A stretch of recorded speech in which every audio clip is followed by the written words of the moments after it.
বাংলাদেশে আওয়ামী লীগ থাকতে যেই জবরদস্তি করে অপরাধ আর অন্যায় হতো, এগুলো কয়টা বন্ধ হয়েছে নাম বলো তো একটু। এই দেশ থেকে শুধু আওয়ামী লীগ গিয়েছে, তার সমস্ত অপরাধ রয়ে গেছে, কারণ অপরাধ আওয়ামী লীগ করেনি, অপরাধ করেছে বাংলাদেশি মানুষ। অপরাধ বিএনপি করছে না, অপরাধ করছে বাংলাদেশের মানুষ।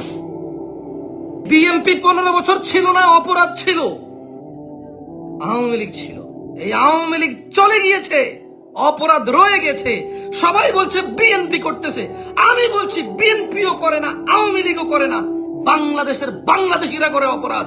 মায়ের ছেলে করে, স্ত্রীর স্বামী করে, ছেলের বাবা করে, মেয়ের বাবা করে, জামাইয়ের শ্বশুর করে, ভাতিজার চাচা করে, ভাগিনার মামা করে, মামার ভাগিনা করে। এই দেশে আমরা বাংলাদেশিরা অপরাধী, কোন দল অপরাধী না। দেশে এই মানুষগুলো দল করে, এই অপরাধী মানুষগুলো কেউ আওয়ামী লীগ করে, কেউ বিএনপি করে, কেউ জাতীয় পার্টি করবে, কেউ এনসিপি করবে, কেউ ওই নাগরিক পার্টি নতুন করে একটা পার্টি হয়েছে এটা করবে। বাংলাদেশের মানুষ করবে এই পার্টিগুলা।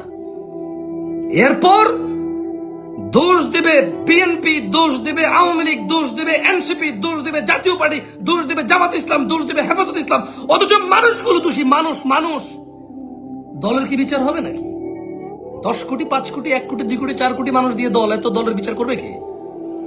মানুষগুলোর বিচারের আওতায় আনা উচিত।